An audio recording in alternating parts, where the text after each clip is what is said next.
Sasakay tayo ngayon ng bus.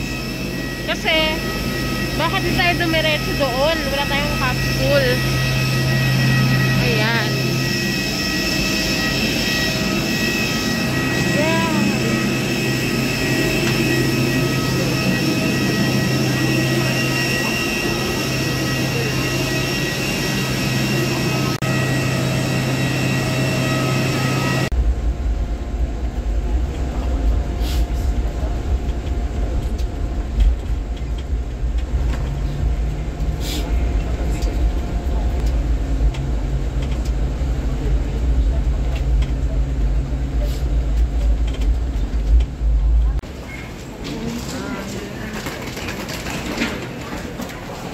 So this time nag-bus tayo.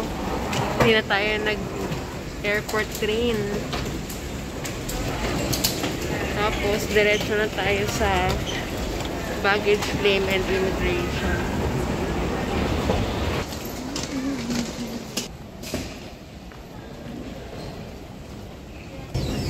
Oh, magte-train pa rin pala tayo.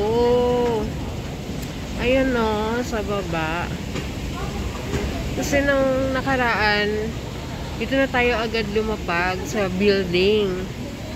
Pero ngayon kasi, sumakay pa tayo ng bus. Pero, sakay pa rin pala tayo ng train. Let's board the train! Please hold the handrail during the whole journey. 请勿靠近车门并请沿途紧握扶手。请勿车门并请沿途紧握扶手。请勿靠近车门并请沿途紧握扶手。The terminus. All passengers, please alight here. Thank you for traveling. So, lahat ng pasahero bababa na dito. Kasi nandito yung immigration and baggage claim area.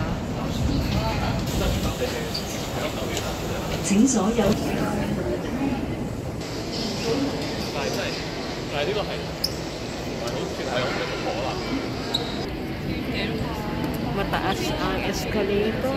Correct yung elevator nila dito. Bye-bye trains.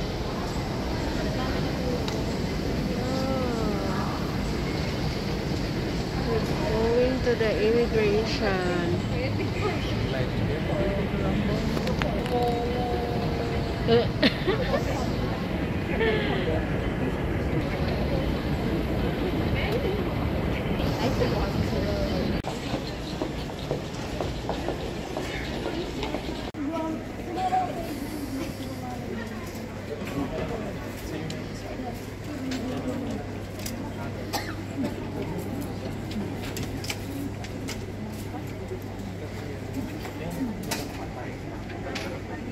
Ayan guys, so tapos na kami with the immigration.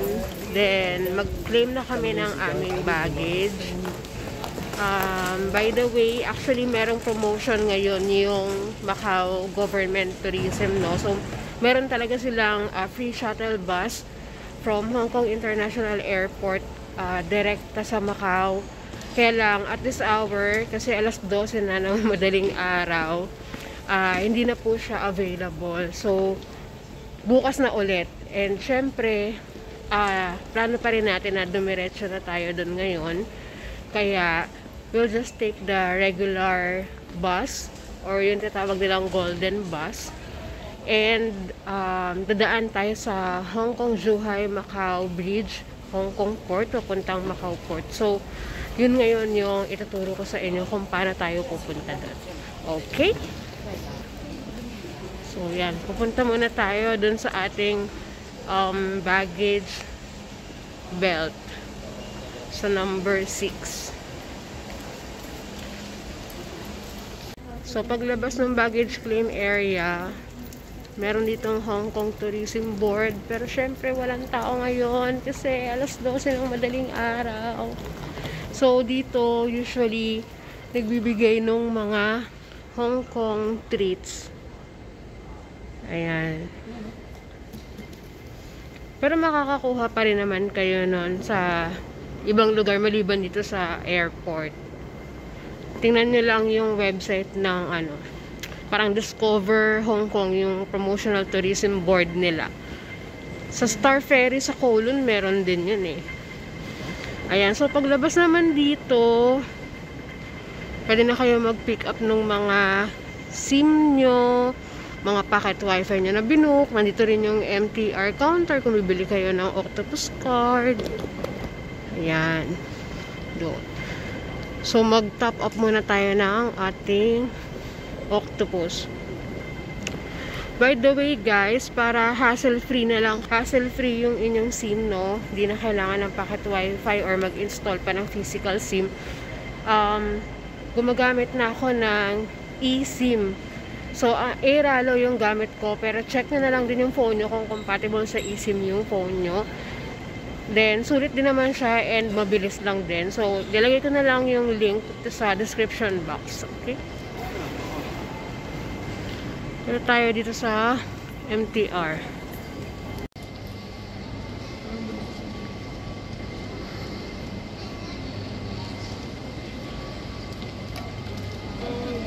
So, it's still active. Top up 158. Yeah.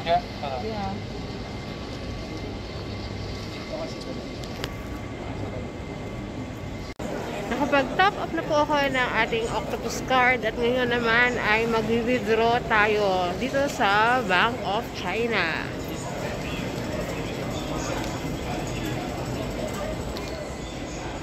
Oh, kakaiba dito yung nila. Wait lang.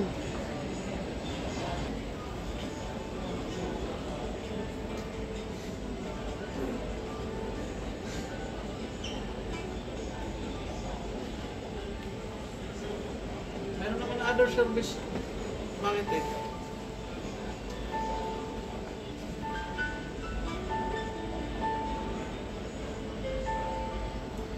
Bakit ayaw? Other banking services. Ayun guys, so abort mission tayo kasi hindi ako marunong. Tapos parang hindi yata siya pang withdraw. So, sa iba na lang tayo, humanap tayo ng ATM. Mga service nyo, wala yatang withdraw. Ayan, so hanap tayo ng iba. Baka mamaya magkamali-mali eh. Hanap pa tayo ng ibang ATM. Ayun, so ito yata. Ito pala tayo mag-withdraw. Yan. Check deposit, cash withdrawal. Okay, so dito tayo pila sa cash withdrawal. So mag-withdraw tayo gamit ang ating GoTime. Tingnan natin kung paano.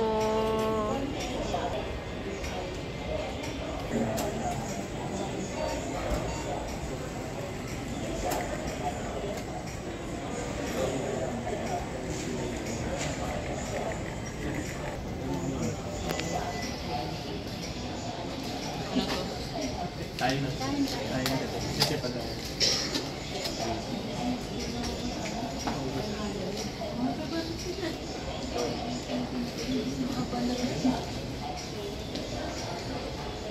Transfer tayo. Anong transfer? Transfer ka din.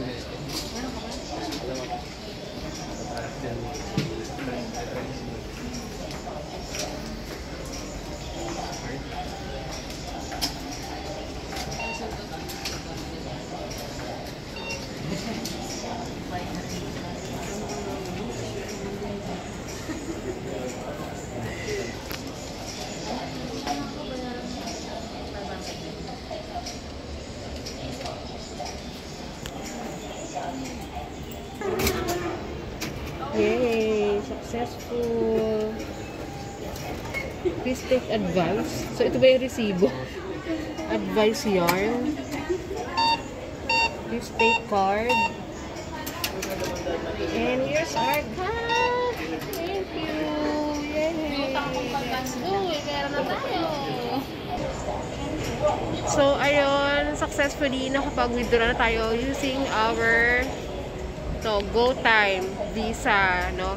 So, doon, parang sinasabi lang niya na meron daw charges kung sakali kasi international ATM siya. Pero i-check natin kung meron nga ba talagang charges kasi alam ko kasi GoTime wala. Then, in-enter lang yung PIN. Tapos tanungin ka niya kung savings account ba, checking account, or default card account. So, pinili ko yung default na lang.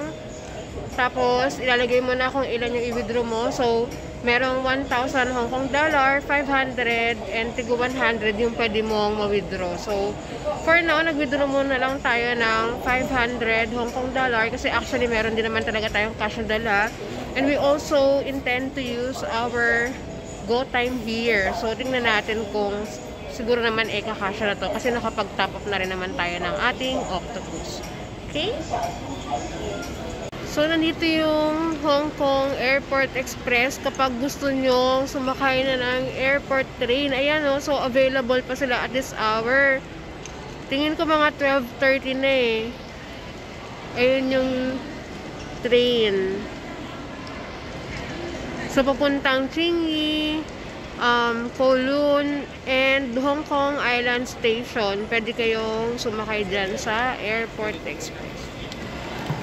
Pero tayo, punta tayo ng Macau. Diretso na tayo ng Macau. So, hanapin na natin ang sakayan ng bus papuntang Macau. Macau! Okay pa ba tayo dyan, boss?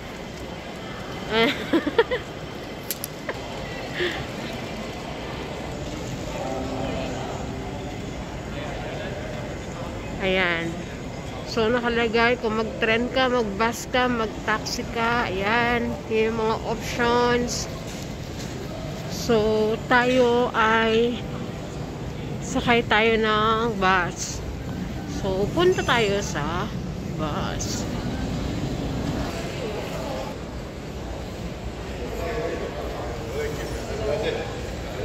Ito yung mga bus na pwede nyo sakyan pag darating kayo ng ganitong oras. Yung mga letter N, ibig sabihin yan, overnight buses yan. So, nandito naman siya. Madali nyo lang siya makikita. Pati yung pamasahe niya. Itong nandito, yun yung pamasahe niya. Ito frequency, tapos yung operating hours niya. Ayun, so nakaturo doon yung bus. So, tara, dito tayo. Ito may mga HSBC rin na ATM. So, pwede rin kayo dyan mag-withdraw using your GoTime.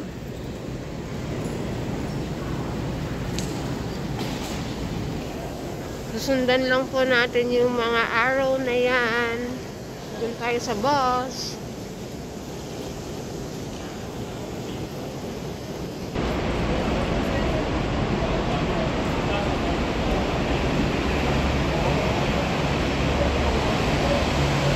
So, dito bibigyan naman kayo ng guide kung anong bus yung sasakyan nyo. Depende sa kung saan kayo pupunta.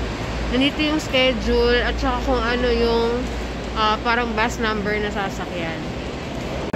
So, ayun. Galing dun kanina, diba dun sa may board. Hinahanap namin dun kung saan yung bus number papunta dun sa Hong Kong Zhuhai, Macau Beach, Hong Kong Port. Pero wala kasi siya dun sa options. So, nagtanong na lang kami and ang bait naman ni Kuya. Ayun, hinatid pa kami mula doon, pupunta rito sa mismong station, and tinuro niya na sa amin ito. Ayan. So, ang sasakyan daw po natin ay itong B4 na bus. Ito yung pamasahe niya, 9.1. Then, ito yung mga dadaanan natin, at dito po tayo bababa sa Hong Kong Port. Ayan yung timetable niya. So, okay, after 15 minutes siguro may dadaan pa kasi nandito pa lang naman tayo, wala pa namang alauna. So, ito yung New Lantau bus B4. Yan. Okay. So, yun, kapag talagang hindi kayo sigurado or hindi nyo alam, kailangan talaga magtatanong. Kesa magtatagal tayo tayo doon, di ba? Tapos malagpasan tayo ng bus, eh sa ganitong oras, yung dating ng bus hindi na ganon kadalas. Kasi nga, gabi na. So, minsan 30 minutes na yung headway. So, ngayon siguro 15 minutes naman is meron ng darating. Yan siya. Pala guys, for information lang nung mga first time dito sa Hong Kong. So, si Hong Kong hindi po siya nagtatatak ng passport. Pero nagbibigay siya ng gantong maliit na slip. Tapos ito pong departure card. Kailangan po ninyong mag-fill out nito bago kayo pumasok sa immigration. Nakasakay na tayo sa bus. Yan. Hindi na tao kasi nga gabi na. Ayan o, tingnan mo. Yung oras. 5 minutes na lang. 1 AM na. Ooh, wow.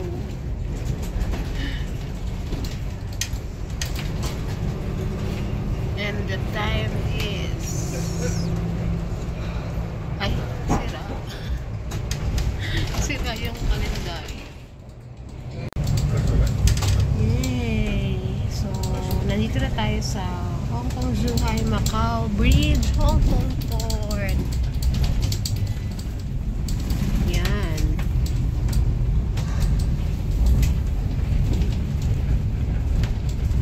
So, dadaan ulit tayo ng immigration kasi pupunta tayo ng Macau. Nandito na tayo!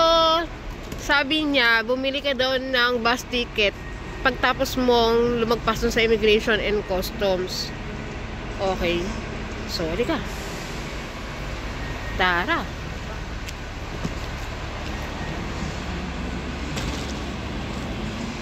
Ulit tayo dito sa visitors. Ang laki din, no? Ang ganda rin nitong port nila na to. Ang ganda. Nakalagpas na kami doon sa kung saan ini-scan yung passport. Immigration na yata yun. Walang tao. Tsaka sa customs. So, ngayon, bibili na po tayo ng ticket natin. So, baka ito. Ayan o. Macau Port Tickets. Tayo bibili. This one yan?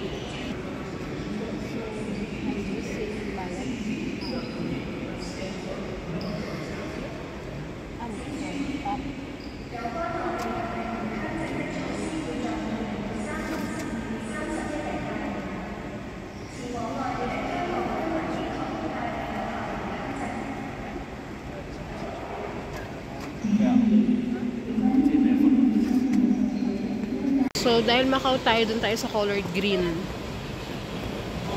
Macau Port. So, yung blue pala is ano, yung Zhuhai. So, tapos dito, i-scan natin yung ticket. Ganun ba yun? Ayan.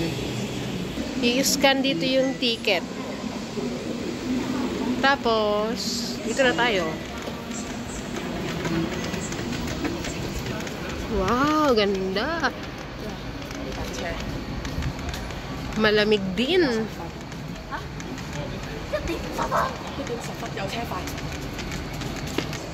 Ayan, so susundan lang po natin tong mga arrow dun daw, shuttle bus.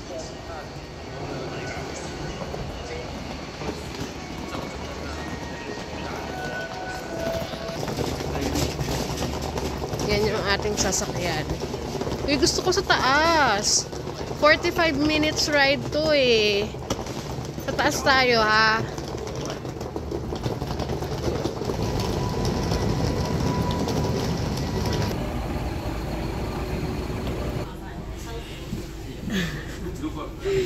Kasado alauna na, nakasakay na kami dito sa bus. At nandito kami sa taas kasi nga double decker to. Para mas maganda yung view.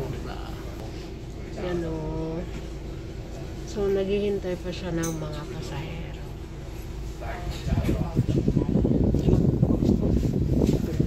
45 minutes.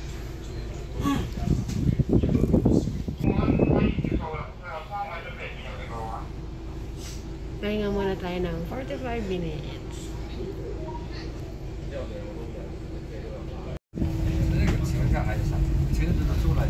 Malapit na tayo sa Macau Port.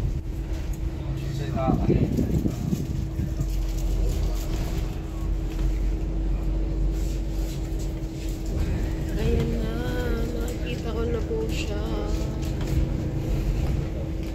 Kaya lang hindi mabasa. Ayan. Hong Kong, Zhuhai, Macau Beach. Ay, Zhuhai Port pa lang pala ito. Hindi pa ito yung Macau Port. So, kung pupunta ka ng Zhuhai, China, dyan kayo dadaan. Dyan kayo bababa. Pero tayo kasi sa Macau tayo pupunta. So, sa Macau Port tayo. Pero alam ko malapit ngayon dito eh. Halos magkagabi lang sila. So, few minutes na lang.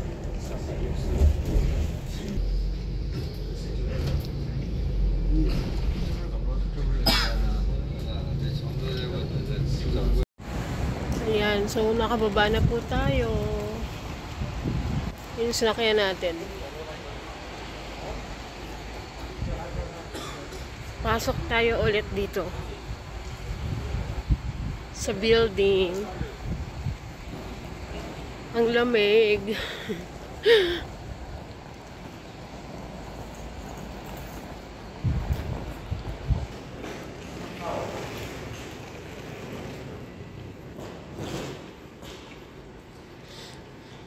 Tahimik, no?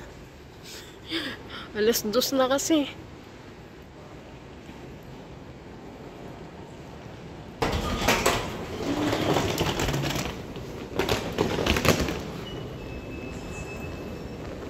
Walang tao.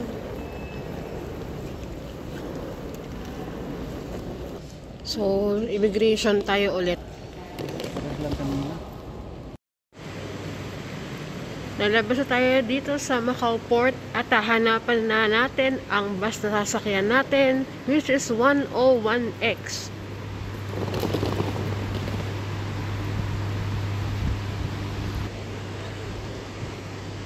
Ayan. Nasaan yung mga bus? Ayan, dito tayo sa 101X. So, kung ito yung mga pupuntahan nyo, yan, Senado, Ruins, dyan. Pag dito naman kayo sa 102X, dito yan sa Fisherman's Wharf, sa Wynn Macau, sa Sands, sa Hotel Lisboa, sa Taipa Village.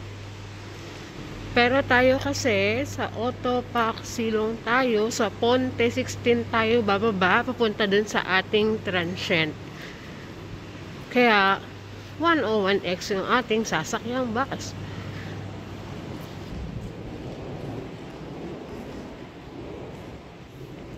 Yan, dito tayo sa Ponte 16.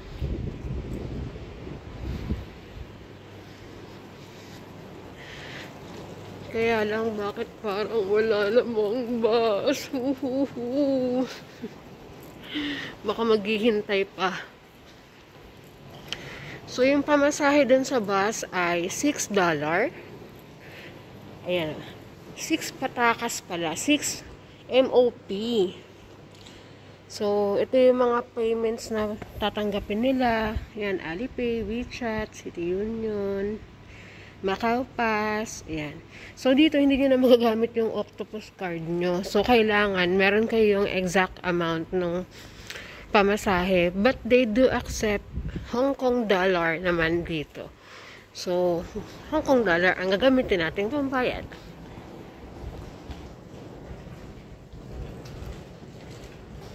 Wala pang baso, maghihintay tayo. Ayun, so nakaupo lang muna kami. Naghihintay dito kung may dadaan na bus. Pero 24 hours naman daw to. Kaya lang, syempre matagal yung headway. So, waiting talaga. At wala po kaming kasamang ibang pasahero. So, actually, before ako pumunta dito, yung problema ako sa coins. Kasi puro buo yung pera. Eh, pag sasakay ka ng bus dito sa Macau, hindi nga pwede yung octopus, diba? So, kailangan meron kang exact coin. Pero pwede nga Hong Kong dollar. So, Ito, buti na lang. Kanina nag-top up ako ng octopus card doon sa Hong Kong Airport. Tinanong ko kung pwede yung palitan niya ng coins yung bill ko. So, buti na lang pumayag siya kasi parang sa Pilipinas na, pwede pong pabarya, ganun. So, yun. Pumayag naman siya. So, ngayon, meron na akong coins.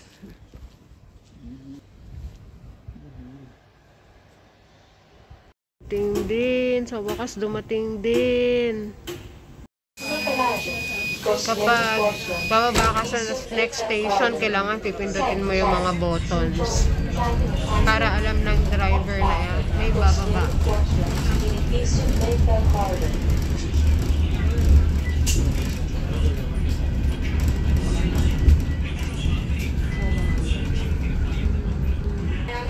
So yan, pag sasakay ka dun ka sa harap, tapos maguhulog ka ng bayad mo dun sa box na yun pag wala kang nakapass. Pag bababa ka naman, dito ka sa likod bababa.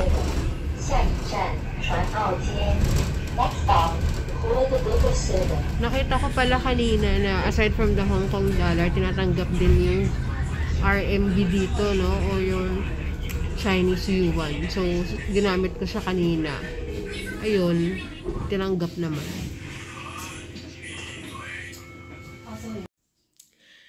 Hello guys! So, nandito na nga pala kami sa transient namin. Nakarating na din kami sa wakas. Siguro mga past 3 yun. Hindi ko na kanina na vlog yung pagbaba namin sa bus kasi lumagpas kami ng isang station. So, naglakad pa kami pabalik. Pero hindi naman sobrang layo, no? Napunta kami sa Almeida Rivero Station. So, yun yung station na bababaan nyo kapag pupunta kayo ng Senado Square. Pero kami kasi, dito lang kami talaga dapat sa Ponte 16 Station. Kaya lang lumagpas kami. So, ang tanong, bakit kami lumagpas? Kasi, hindi pala mag-flash doon sa screen nung sa bus yung kung ano yung mga stations na kasunod. Then, 'di ba, kailangan kasi pindot ka doon sa button kapag bababa ka na on the next station. However, nalaman namin na nandun na kami sa station nung nandun na kami. So, syempre, hindi na kami nakapag-stop. Nagkataon pa na wala naman kasing ibang pasahero na bababa doon sa station na yun. So, hindi talaga siya huminto. Nilagpasan niya yung station. Tapos parang nagulat na lang kami na, teka lang, ito na yung station natin. Ganun. So, wala na kami nagawa. Paglagpas, so, saka lang kami nakakapagpindot nung stop button. So, ayun, sa next station na kami bumaba. So, mahaba-habang lakaran siya ng madaling araw and malamig pa naman sa labas, no? Pero, salamat naman at nandito na kami at makakapagpahinga na rin kami sa wakas kasi bukas maaga pa kaming gigising dahil syempre mag-explore na tayo dito sa Macau, no? So, yung mga pupuntahan natin ay yung Senado Square, tapos pupunta tayo sa ruins, then, saan pa ba tayo pupunta? Punta tayo sa Fisherman's Wharf, and mag-explore tayo sa Taipa area. And sa Cotai Strip. Ayan. So, yun yung mga pupuntahan natin. Yung mga The Venetian, Parisian, Londoner. Yan ang mga itinerary natin para bukas. So, for now, I have to end this vlog na para makapagpahinga na rin kami. So, kung bago ka pa lang dito sa channel ko, nako, mag-subscribe ka na kasi marami pa akong i-share na video ng Macau and Hong Kong and yung iba ko pang mga travel. And kung nakatulong sa iyo ang video na ito, please paki-like naman at paki-share ito sa inyong mga relatives and friends na may planong pumunta dito sa Macau. So, see you on my next vlog. Bye!